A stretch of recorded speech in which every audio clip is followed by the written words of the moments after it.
Muy bien, vamos a Génesis capítulo 6 y queremos hoy mirar en este tiempo una familia que supo poner en orden su vida en un mundo totalmente desordenado. Dice que la tierra estaba desordenada y vacía, y en Génesis 6 volvió el desorden y esta familia sobrevivió a todo ello. Así que queremos rápidamente aprender unos principios claves de la familia, porque vamos a hablar después de algunas áreas en los próximos días.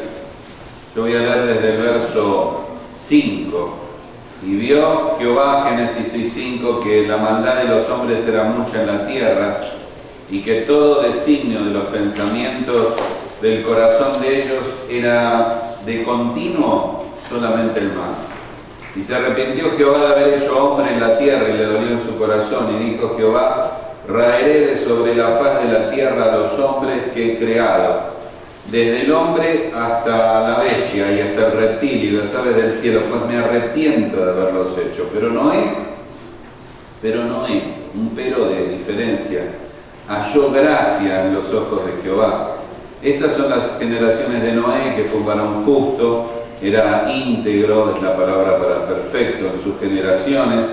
Con Dios caminó Noé. Verso 11, y se corrompió la tierra delante de Dios, y estaba la tierra llena de violencia, y miró Dios la tierra, y aquí que estaba corrompida, porque toda carne había corrompido su camino sobre la tierra. Así que dijo pues Dios a Noé: he decidido el fin de todo ser, porque la tierra está llena de violencia a causa de ellos, y aquí yo la destruiré con la tierra. Hazte, y le explica que un arca de madera de gofer harás aposentos en el arca, la calafatearás con brea por dentro y por fuera, y de esta manera la harás, y le explica las medidas. Llega al verso 21, y toma contigo de todo alimento que se come y almacénalo, y servirá de sustento para ti y para ellos. Verso 22, y lo hizo así Noé, hizo conforme a todo lo que Dios le mandó. Dijo luego Jehová a Noé: entra tú y toda tu casa en el arca, porque a ti he visto justo delante de mí en esta generación. Y el verso 5, e hizo Noé conforme a todo lo que le mandó Jehová. Está ahí nomás, porque tendríamos que leer capítulo 6, 7, 8, hasta el capítulo 9, y sería imposible por cuestión del tiempo. La verdad es que cuando en este tiempo hablemos de este matrimonio, de este hogar, es un matrimonio y un hogar, el de Noé y su familia, que lo tenés que ubicar en el contexto que estaba. La verdad es que es un contexto que me hace recordar mucho los días que vivimos. El Señor habló de un tiempo futuro en que será como los días de Noé. En Génesis 6 se describe los días de Noé, los días que originó como consecuencia que un diluvio fuera de parte de Dios, llegando para arrasar a todo ser creado. Y cuando uno ve la descripción de esta sociedad que rodeaba a Noé, se hace muchas preguntas. Si ustedes observan, por ejemplo, el verso 5 dice que la maldad era mucha. O sea que no había un calificativo mayor, que por todos lados había maldad. En segundo lugar, en el verso 5 también dice que era continua, porque el designio del pensamiento del hombre era de continuo, solamente el mal. No solo era mucho, sino era continua. Y no solo lo malo, el designio, ya la inclinación de la persona era continuamente lo malo. En el verso 11 y en el verso 12 usted va a ver otra palabra, que la tierra estaba corrompida. O sea, había una corrupción, una putrefacción, algo se había echado a perder en el corazón del hombre y todo estaba mal.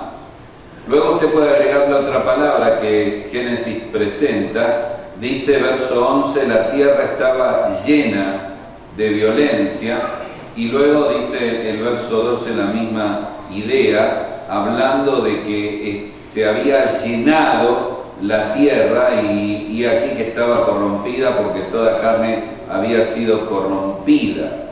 Así que vaya sumando, la maldad era mucha, la maldad era de continuo, la maldad había traído corrupción total, estaba llena. Las últimas dos cosas, era universal, porque dice el verso 12, y toda carne había corrompido su camino sobre la tierra. No había excepciones, toda carne. Por último, lo más triste de todo tal vez está en el verso 11, de toda la descripción. Y se corrompió la tierra, y escuche bien lo que dice, delante de Dios. O sea, la maldad no solo era mucha, continua, corrompida, llena, universal, era abierta. Delante de Dios no le importaba lo que se hacía o lo que pasara. No le importaba pecar, no se pecaba escondida, se pecaba a la luz del día y nadie decía nada.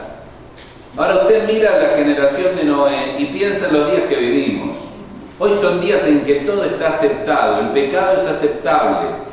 Satanás socializó el pecado, lo puso en términos que todo es bueno, todo es normal, todo es correcto. Hoy trascendió el blanco y negro que Dios ha definido, lo bueno y lo malo, y hay una escala de grises donde no hay diferencia. Usted y yo estamos llamados a vivir en una de las horas más oscuras del mundo. Cuando explico esto y cuento algo, a veces los jóvenes que están acá tal vez crean que soy muy grande o muy viejo, no lo soy. Pero yo vengo de una época cuando éramos niños, y creo que acá hay varios, no teníamos celulares, no había internet, no había PlayStation, no había Xbox, no había nada de lo que usted pueda imaginar, no había televisión color. Los chicos ya miran y dicen, ¿de qué época venís? No había luz. No, eso sí había luz. Lo del lejano oeste, ¿de dónde eso? Pregunto, ¿cuántos de ustedes fueron felices viviendo así? ¿Eran felices? ¿Cómo? Sin celular eran felices, sin internet, sin Xbox. Y lo impresionante es que venimos de una época donde, aparte de que no necesitábamos todo eso, no había acceso al pecado como hay hoy en día. La pornografía era inaccesible. El ver a homosexuales, lesbianas, gay, era improbable. No se veía por la televisión, no había internet, no había forma, era inaccesible. Hoy en día cualquier persona tiene un aparato como este, que con un solo presión del botón puede entrar toda la basura de imágenes que usted quiera. Hoy estamos llamados a vivir en un mundo de corrupción y de maldad y de violencia absoluta, donde todo el signo de continuo es lo malo. Y es un mundo que, al igual que en Génesis 6, la maldad es delante de Dios. La gente no se esconde para pecar. Peca abiertamente y te obliga a vos diciendo, vos sos el tonto, el ridículo, el ajeno. Es un gran desafío, no es el desafío de morir por la fe. 30 años atrás mi esposo y yo dejamos todo para salir a la obra misionera, motivados por misioneros que murieron por la fe. Hoy el desafío es vivir por la fe. Hoy el desafío es mantenerse santo en una sociedad corrupta. Entonces vos mirás a Noé, y lo que usted y yo debemos querer aprender en esta tarde es cómo hizo Noé para sobrevivir a todo esto. Porque no es la historia de un mundo impío, pecador y perdido, sino es la historia de un hombre que no solo logró sobrevivir a esto, sino llevó a su esposa, a sus hijos y a sus nueras a la misma fe. Porque en el arca no entró solo Noé, sino su familia. Logró arrastrar en la fe hacia Dios a toda su familia. Vuelvo a insistir, en un mundo totalmente lleno de violencia y de corrupción. ¿Cómo hizo Noé? La verdad que deseo y amo y anhelo y quiero ser como Noé fue.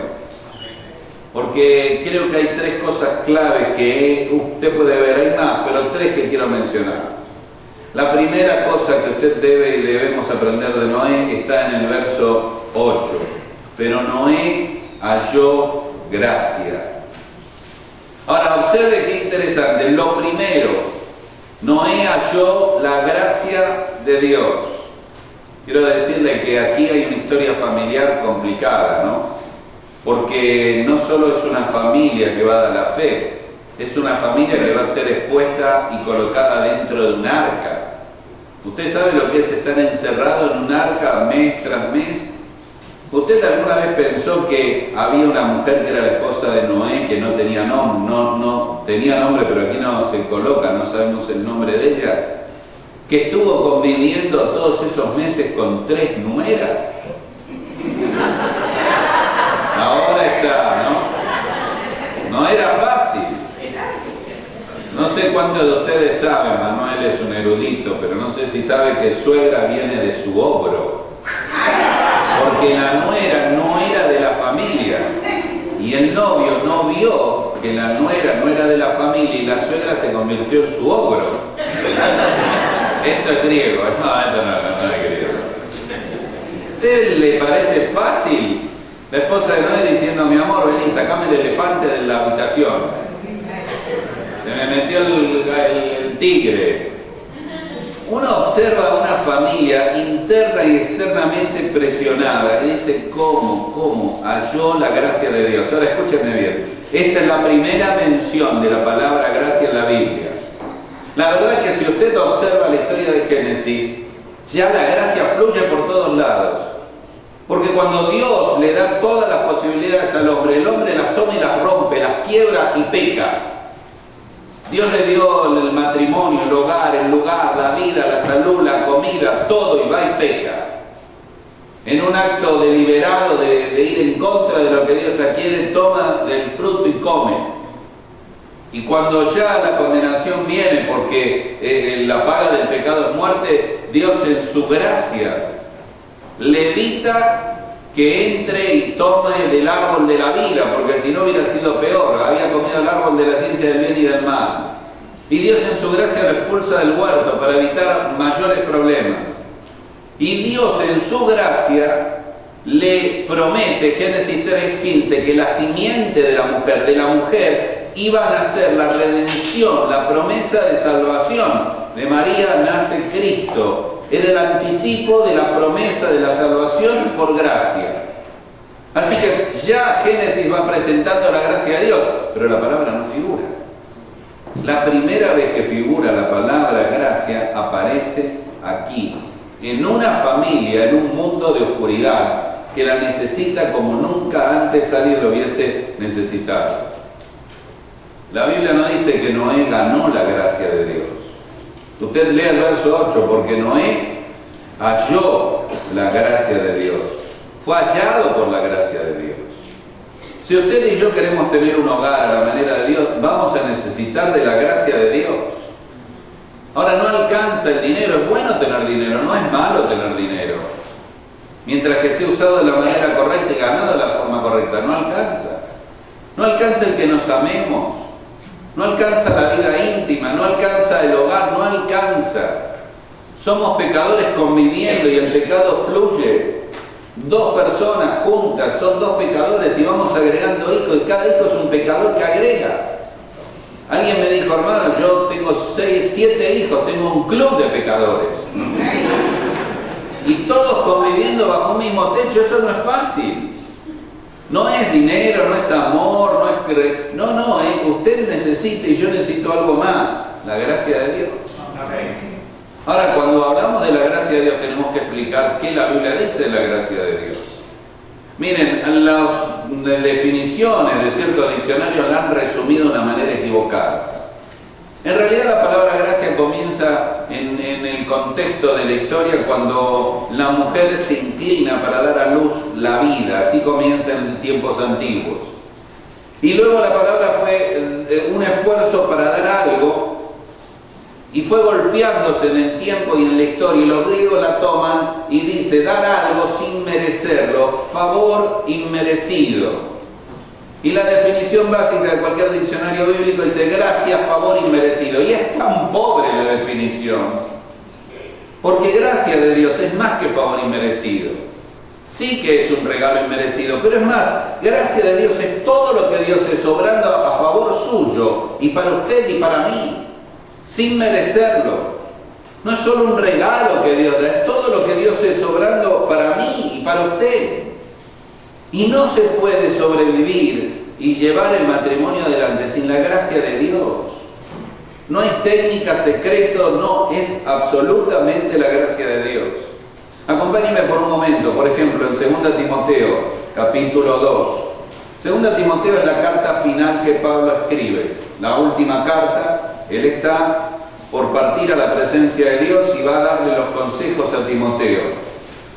Y cuando va dándole los consejos, parece que Timoteo está escribiendo para aprender lo que Pablo le va a dar, las claves, el secreto de la vida cristiana y del servicio a Dios.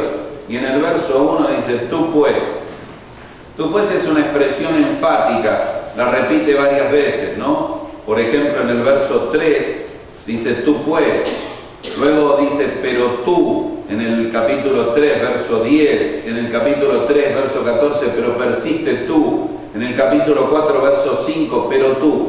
Vuelvo al capítulo 2, verso 1, ese tú pues dice, mirá, Timoteo, te voy a dar algo que va a hacer la diferencia, te voy a dar algo que vos, tú, a diferencia de otros, tenés que entender. Tú pues, capítulo 2, hijo mío, esfuérzate, esfuérzate. Y entonces no le dice, esfuérzate en leer la Biblia, en orar, en predicar, en venir a la iglesia, a la casa de Dios. Todo eso es una serie de responsabilidades y disciplinas que la vida necesita. Pero tu primer y más grande esfuerzo es esfuérzate en la gracia que es en Cristo Jesús. Amén. La palabra ahí es una palabrita griega muy interesante. Quiere decir, hacete fuerte a través de la gracia. Cuando no des más, contá con la gracia. Tu trabajo es no trabajar. ¿Cómo? Tu trabajo es dejar de confiar en vos y confiar en la gracia de Dios. Tu mayor esfuerzo es no hacer nada por vos mismo, sino depender de la gracia de Dios. Señor, mi esposa no me entiende, mi marido no me comprende, mis hijos no está funcionando el asunto. Esfuérzate en la gracia que es en Cristo Jesús. La misma palabra esta está usada en Romanos, capítulo 4, verso 20, la palabra esfuerza, de que es ser fuerte a través de la gracia de Dios. Y la leo porque en Romanos, capítulo 4, verso 20, está hablando de Abraham. Y él creyó, verso 18, en esperanza contra esperanza, para hacer llegar a ser padre de muchas gentes. Verso 19. Y no se debilitó en la fe al considerar su cuerpo que estaba ya como muerto, siendo de casi 100 años, por la esterilidad de la matriz de Sara. Tampoco dudó por incredulidad. Dudó es, no vaciló, no tuvo dos opciones, ¿no? Una segunda opción, no dudó ni vaciló por incredulidad de la promesa de Dios, sino que y ahí usted debe subrayar, fortaleció en la fe, dando gloria a Dios. Esto es lo que Pablo pone en Timoteo, esfuérzate en la gracia, es fortalecerse en la fe, es el dunamos, es la palabra, es el poder de Dios en acción de colocar la confianza en Dios. Ahora está hablando de Abraham. Y está explicando algo sublime en el verso 19. No solo que Dios le dio el hijo cuando no podía, sino que Dios esperó más. Una cosa es decir, Sara era estéril. Una cosa es decir, Abraham ya es grande. Y otra cosa es decir, tiene 100 años. Dios llegó al punto extremo, lo llevó a Abraham. Eso se llama vaciarse a sí mismo. Eso se llama bíblicamente cuando su cuerpo ya estaba como muerto. No es que no podía tener hijos, su cuerpo estaba como muerto y ahí operó Dios. Y en esa operación de Dios que pasó tiempo y tiempo, la fe de Abraham pudo, dice verso 19, debilitarse. Pero él no se debilitó porque no dudó de la promesa de Dios, sino se fortaleció en fe dando gloria a Dios. Amén. Yo te pregunto, ¿en qué parte de tu vida se debilitó la fe? Los primeros años de casado están llenos de tantas expectativas, y va a cambiar, y uno ve que no cambia. Y lo que se convierte en un deseo ya se convierte en un dilema después. Y después desesperación y ya decís, no cambia más. Y la vida va pasando y tal vez es con los hijos el tema. O tal vez con los nietos o con los hermanos. ¿En qué punto la extensión del problema lo debilita en la fe? Abraham llegó a estar casi como muerto, pero no dudó. No vaciló, se ató a la promesa de Dios y se fortaleció en fe. Necesitamos de la gracia de Dios. No podemos llevar adelante el matrimonio, el hogar, sin la gracia de Dios. Porque Noé no podía. Usted, no sé, puede ir a ver la película, puede leer los libros, pero no va a creer más que lo que la Biblia dice. No se puede sin la gracia. No se puede por esfuerzos personales. El esfuerzo de uno es en la gracia que es en Cristo Jesús. Por eso dice Pedro, esperad por completo en la gracia que se os traerá en Cristo Jesús. ¿Cómo espero? En la gracia. Usted llega a 2 Corintios capítulo 12, ahí hay otro hombre, no es Abraham, es Pablo, pero también está debilitado. Y ora a Dios 1, 2, 3 veces, es Pablo orando. Y Dios le dice, no, no, no. ¿Y por qué no, Pablo? Porque mi poder se perfecciona ¿en qué? En la debilidad. Y te voy a decir algo más, Pablo, bástate mi qué? Mi gracia. Vas a tener gracia suficiente para sobrellevar el aguijón en la carne. Ahora, si usted no tiene un aguijón en la carne, no es persona. Yo estoy seguro que usted tiene un aguijón en la carne. Y lamentablemente algunos piensan que el aguijón en la carne es algo y no alguien. Pero cuando Pablo en 2 Corintios 12 menciona el aguijón en la carne, no sé si usted leyó, dice, me es enviado un mensajero de Satanás. Se está hablando de una persona. Algunos dicen, ¿sería la enfermedad que tenía Pablo de la vista? ¿O en realidad es una persona que se convierte en un aguijón en la carne? Tal vez usted tiene una persona que es un aguijón en la carne. Y no es fácil una persona así, porque son personas que nos llevan a ciertas situaciones difíciles. A ver, lo voy a dar una ilustración muy clara. Yo voy a pedir a alguien que me ayude, a un hermano que me ayude. ¿Te animas a venir aquí a ayudarme? Ya se asustó.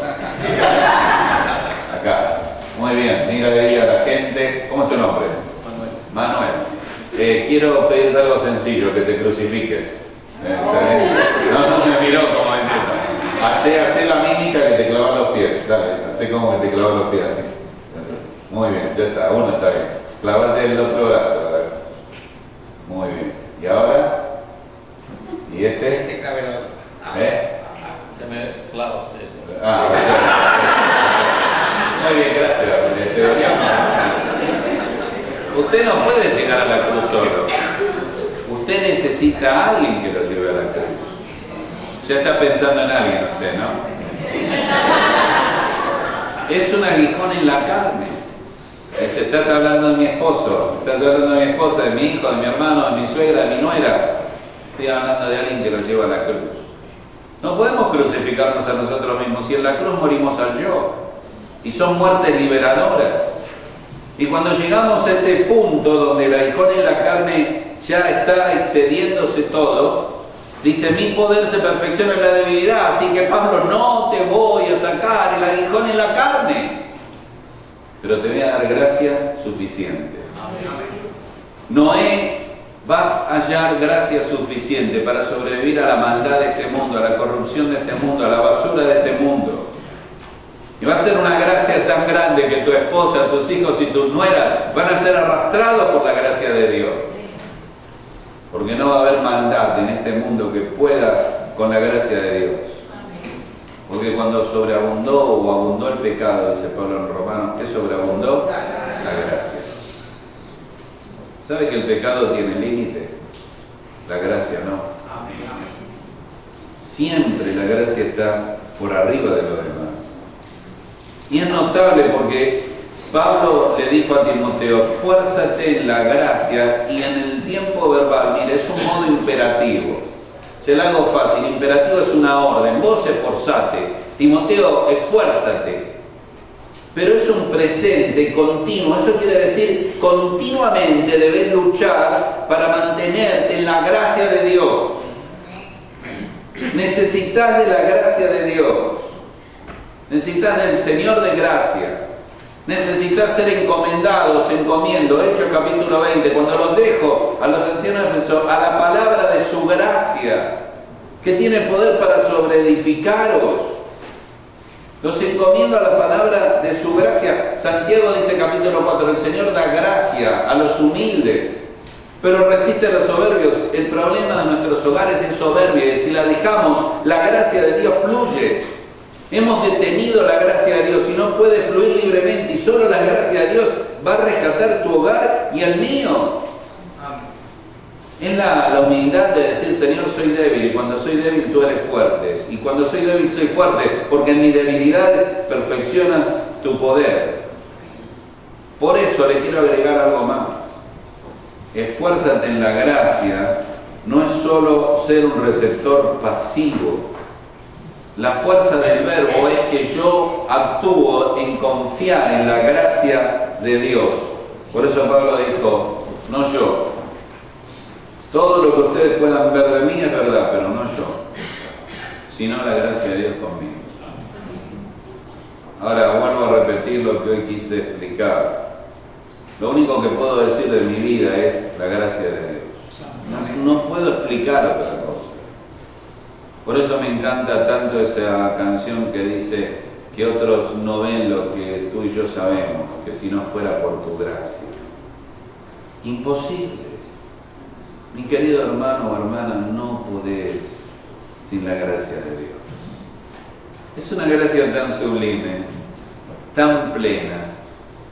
Y ¿saben lo que más a mí me entristece? Es que he visto esa gracia de Dios de mil maneras en mi hogar y todavía a veces me aflijo y sufro porque pierdo, parece, de vista que si la gracia de Dios ha sido tan buena, seguirá siéndolo. Y si Dios ha sido bueno conmigo, ¿por qué no seguirá eso? Es una lucha, ¿no? Es una lucha de ausencia de fe, de ausencia de confiar en el Dios de toda gracia, porque el esfuerzo es confiar. A mí me ha costado mucho confiar. Cuando recién nos casamos con Liliana, aparte de estar como misioneros, nuestros padres no tenían recursos, la iglesia no tenía recursos, así que no teníamos recursos. Y habíamos buscado comprar solo lo primero, que era el juego de dormitorio, no sé cómo le dicen aquí, la cama matrimonial, las mesas de noche.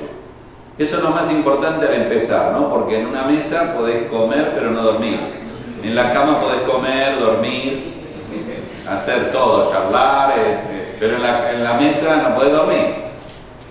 Así que habíamos visto la fábrica de un hermano que fabricaba estos muebles y le había llamado, yo no le conocía y le dije que quería comprarle en cuotas. Aquí le dicen otra forma, ¿no? ¿Cómo le dicen? En cuotas. A plazo. Y entonces, bueno, él me dijo, está bien, no hay problema, la podés comprar a plazo, pero tenés que venir a elegir el color. Así que empezaron a pasar unos meses, habíamos hablado con Liliana, pero no habíamos podido juntar para la primera cuota. Pero había que elegir el color. Así que ese día hacía un calor y salimos, oramos antes de salir y fuimos andando. Y en el camino Liliana me dice, hace calor, ¿me compras un helado? Yo le dije, ¿un helado? No tenemos para la cuota un helado. Y llegamos. Sin helado llegamos. Entonces el hermano le dice, bueno, elijan el color. Liliana elige el color de la madera y termina y dice, bueno, hermano, cuando usted se case, yo le mando de regalo el juego de dormitorio. Yo le digo, no, usted no me conoce. No, usted está sirviendo al Señor. No, que sí, que no. Y me lo envió. Salí de ahí, le compré un helado.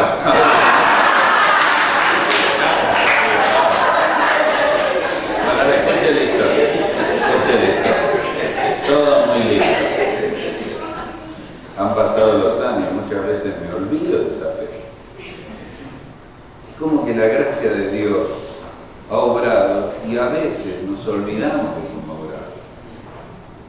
¿Por qué si Dios fue bueno en ese momento, en otros momentos no tuve esa misma fe? ¿Por qué vivimos pensando en una cuota cuando Dios nos quiere dar todo? ¿Por qué hemos reducido la gracia de Dios?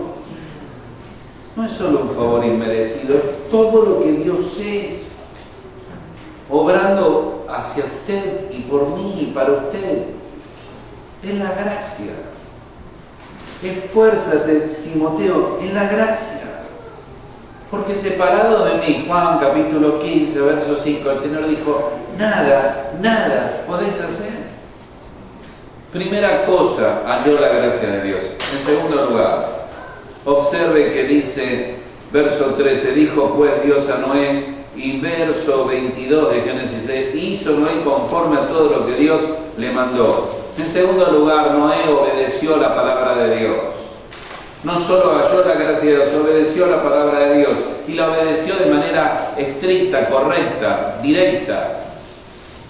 Él se tomó de lo que Dios dijo y él hizo como Dios dijo. Ahora, cuando hablamos de obedecer la palabra de Dios, hablamos primero de obediencia, que bendice la vida.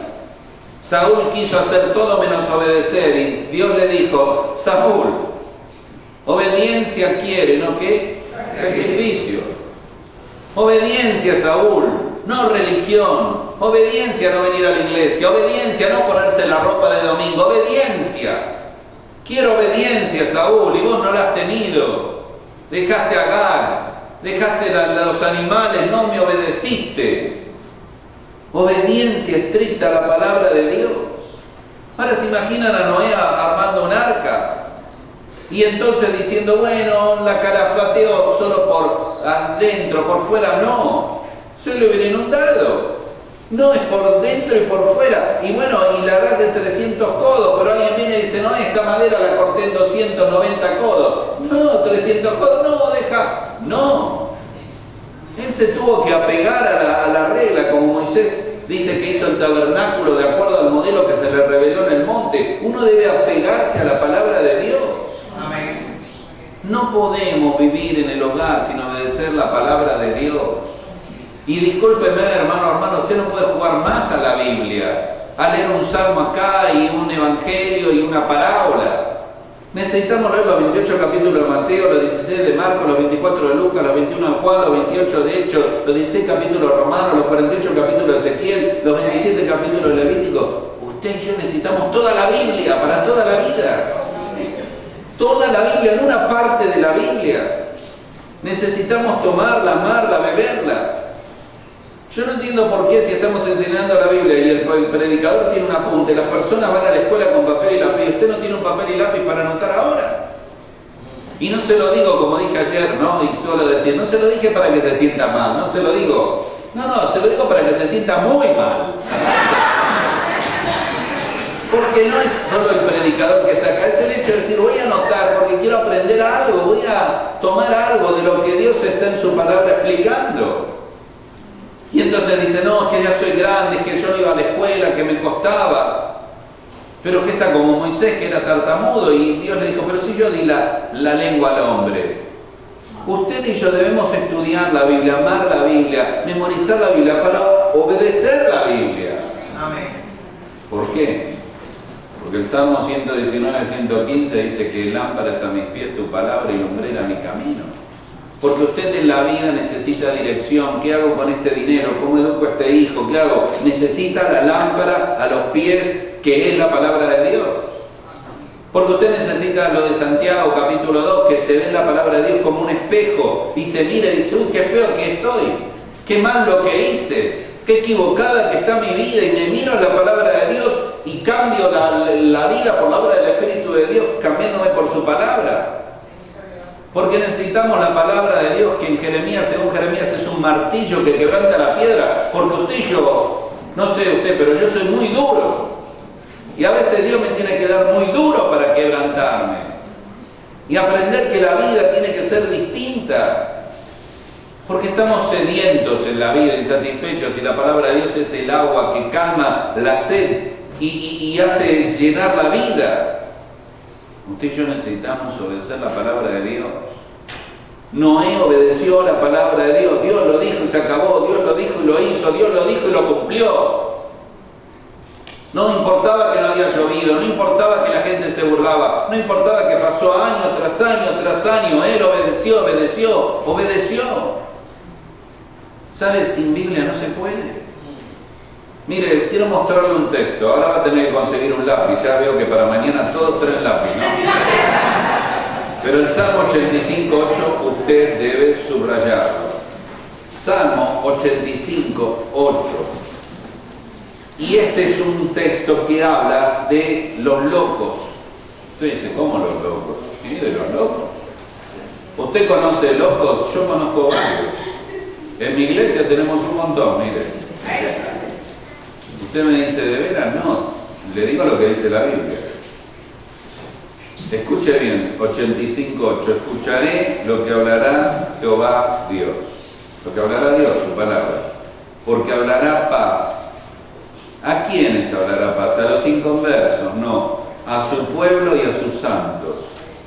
Para que no se vuelvan ¿a qué? A la locura. ¿Usted se cree que el matrimonio fácil es una locura? ¿Usted sabe lo que es casarse y estar con otra persona? Hermano, ¿usted sabe lo que es cocinar, lavar, planchar y todo eso? Y después cuando se acostumbra empiezan a llegar los chicos, un niño, 2, 3, y los bebés dan un trabajo enorme. Y a la noche no duerme porque hay que amamantarlo, y a la noche no duerme porque le subió fiebre por el diente que le sale, y a la noche no duerme porque está celoso del hermanito, y a la noche los padres no duermen, están esperando porque es joven que vuelva de la actividad. Desde que tengo un hijo no va a dormir más en su vida, más o menos así. Y usted el dinero le alcanza, no le va a alcanzar. Su marido sale y le dice, acá tenés $1000 para el día de hoy. 1000 deudas me dejan, no me. ¿Y al hombre le alcanza el dinero a usted? ¿Cuántas veces usted está transpirando y no tiene dinero y su esposa lo mira y le dice, porque las esposas tienen como una caja negra, que es donde guardan ese dinero escondido que usted no sabe que existe? Y ellas son, escuche bien, multimillonarias. Y le mira y dice, ¿qué te pasa? Que tengo deuda. ¿Cuánto? Y $1000 o euros. ¡Ah! Bueno, mira que te presto. Y saca de no sé dónde.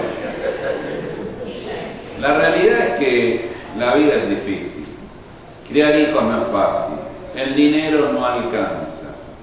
Y no quiero desalentar a los jóvenes, quiero que se casen, los que se están solteros aquí, yo así no me caso, ¿no? Usted se va a volver loco. ¿Entiende? La única forma es escuchar lo que habla Dios, porque Dios habla paz a su pueblo y a sus santos.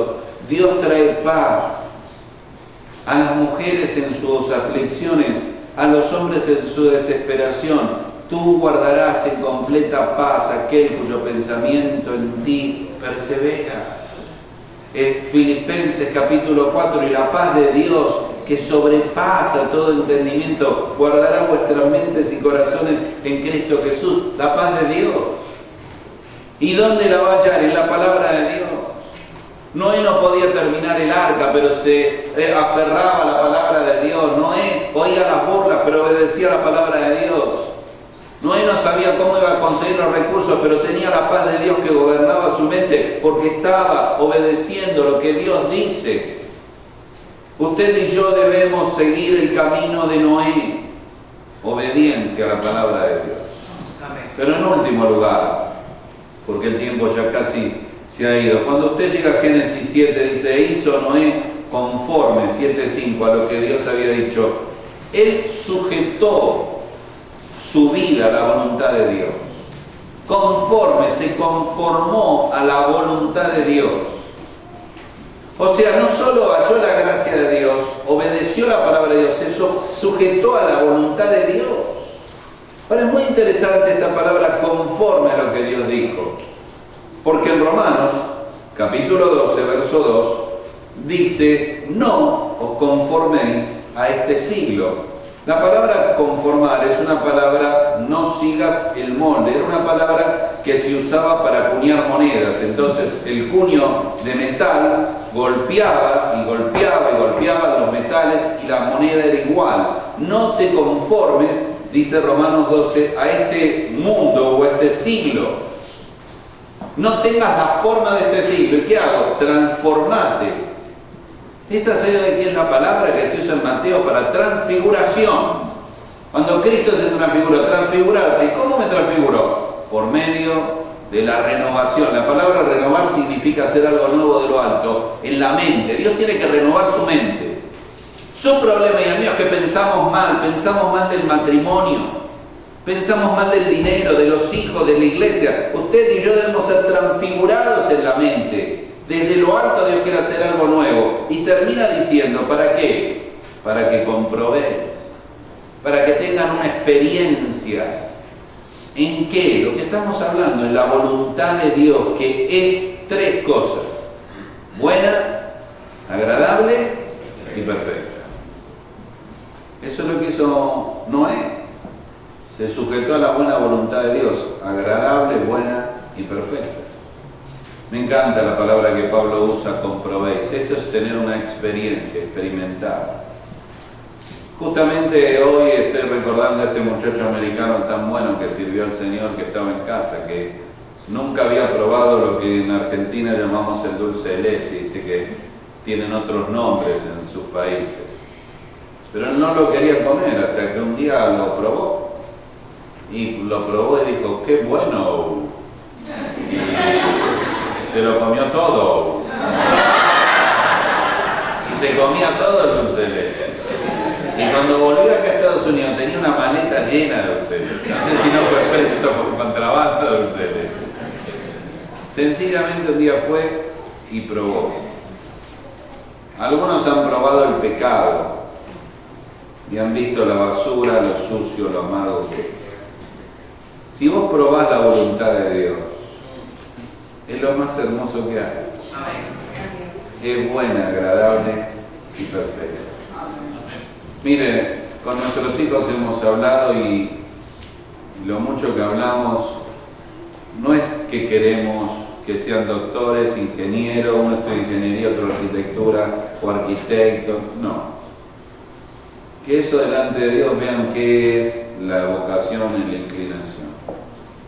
No estamos hablando que sean personas de que hagan más o menos dinero, no. Pero lo único que queremos para la vida de ellos es que hagan la voluntad de Dios. Porque no hay cosa mejor para la vida que la voluntad de Dios. ¿Saben qué es la voluntad de Dios? Es el deseo del corazón de Dios, bueno, agradable y perfecto. Y Noé se agarró a esa voluntad de Dios, Noé se ató a la voluntad de Dios, Noé se ligó a la voluntad de Dios. Y entonces, ¿cómo termina la historia? Y un día, después de tantas burlas, después de tanta maldad que lo rodeaba, después de tanta incredulidad, un día el cielo se oscureció y un día comenzó a llover. Y los animales subieron al arca y Noé con su esposa, sus hijos y sus nueras subieron al arca y Dios selló la puerta. Y el agua comenzó a caer, y mientras que el agua caía y subía, los hombres empezaron a clamar. Y el diluvio cumplió su función y arrasó con la vida. Y el cielo todavía está oscurecido, el agua está cayendo, ya los gritos se están perdiendo porque solo hay muerte, oscuridad y desesperación. Pero en medio de la muerte, el arca está llena de luz, de vida, de calor y de cuidado. Y mientras que el mundo se hace pedazos, en aquella arca Noé y su familia están seguros y protegidos. ¿No es una imagen gloriosa de lo que debería ser tu hogar y el mío? Si realmente te ajustás y te atás a la gracia de Dios, a la obediencia a la palabra de Dios y a la voluntad de Dios. Y cuanto más suban las aguas y más diluvio duro cruce y llegue al mundo, más alta va a estar tu arca, elevada y flotando por sobre toda la maldad del hombre. Mi padre no fue creyente, mi mamá era una fiel creyente, mi hermano y yo hemos servido al Señor, mi hermano es anciano de nuestra iglesia. Así que oramos desde los 5 años, yo tengo memoria con mi mamá y mi hermano por la salvación de mi padre. Yo ya tenía 25 años de edad, había hecho un viaje misionero, cuando mi madre me cuenta que mi padre se había convertido. Tenía 73 años. Se bautizó al año siguiente, a los 75 años partió a la presencia del Señor. El día que se convirtió, y mi mamá me llamó, me dijo, papá se convirtió, ya estamos todos en el arca. Tal vez hay alguien aquí que no está en aquella arca. Tal vez hay alguien aquí que está sin Cristo.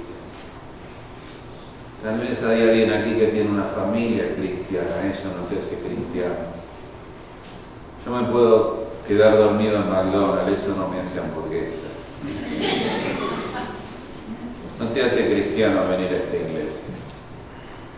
No te hace salvo tener una Biblia ni cantar un coro. Salvo serás si un día de tu vida le dijiste, Dios, perdona mi pecado, estoy sucio. Señor, creo que Cristo murió en la cruz del Calvario para salvarme. Y te pido que vengas a mi vida. Si no estarás fuera del arca, estarás perdido y condenado eternamente al infierno. Y yo quiero terminar invitándote a vos, a usted, a cada uno aquí, porque no los conozco a muchos, si no tienes a Cristo en tu corazón, si no eres salvo, si has venido a la iglesia y tienes una familia cristiana no alcanza, te invito a que en esta tarde le digas en tu corazón ahora al terminar, Señor, perdóname. Es sencillo, pero es lo más importante que puedes hacer con tu vida, decirle, Dios, perdóname, merezco el infierno, perdona mi pecado, y luego dile, creo que Cristo murió como Salvador por mí, creo que murió en la cruz por mí, creo que fue a la cruz por mí, que derramó su vida por mí. Díselo con tus palabras, sencillamente dile por mí, no por mis padres, por la iglesia, por mí, Señor, lo creo, hoy creo que moriste por mí en la cruz y resucitaste, y dile por último, Señor, hoy sálvame, Señor, ven a mi vida, yo quiero ser salvo, quiero estar en aquella arca, quiero tener la seguridad de la vida eterna. Haz esta oración en esta tarde y hazla ahora mismo. Inclinamos la cabeza para orar. Con la cabeza inclinada, los ojos cerrados. Un momento en silencio y luego voy a orar. ¿Por qué no habla con Dios? ¿Por qué no le dice en su corazón, no a mí, a Dios, dígale, Dios, perdóname, estoy mal, estoy sucio, he pecado, dígaselo.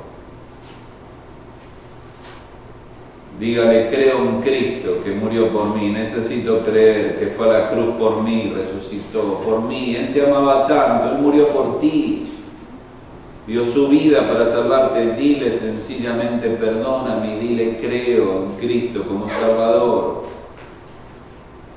Y ahora dile en tu corazón, Señor, ven a mi vida, Él quiere vivir en tu vida, no vive en un templo, en un edificio. Señor, te recibo en mi corazón como Salvador, ven a mi vida. Salva. Díselo en esta tarde, díselo ahora.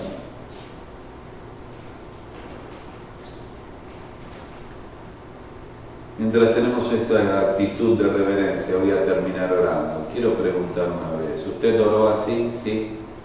Me encantaría conocerle y agradecer a Dios. Sin palabras, hizo esa oración. Le voy a invitar a que levante su mano, indicando la oración de su corazón, y luego terminamos orando. Dios le bendiga, y Dios te bendiga, muchacho. ¿Quién más con tu mano indicas la oración de tu corazón, de querer creer en Cristo como Salvador personal? Invito una vez más. ¿Alguien más que quedó así? Tu mano indicando la oración de tu corazón. Un niño, un adolescente, un joven, un adulto, un abuelo. Dios te bendiga, hijo. ¿Alguien más? Oramos. Tal vez como creyente debes decirle, Señor, quiero y necesito de tu gracia. Necesito obedecer tu palabra y atarme a tu voluntad. Señor, decirle, saca a flote mi hogar y mi familia. Me estoy hundiendo en un diluvio con un mundo perdido. Saca adelante mi hogar.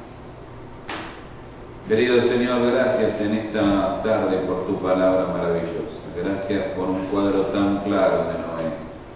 y su familia. Ayúdanos a seguir su ejemplo, seguir su camino, el camino de tu gracia, de tu palabra, de tu voluntad. Bendice las decisiones tomadas para salvación y bendice a cada creyente en nuestro compromiso de tomar el modelo de Noé y vivirlo. Gracias por tu amor. Oramos en el nombre del Señor y Salvador Jesucristo.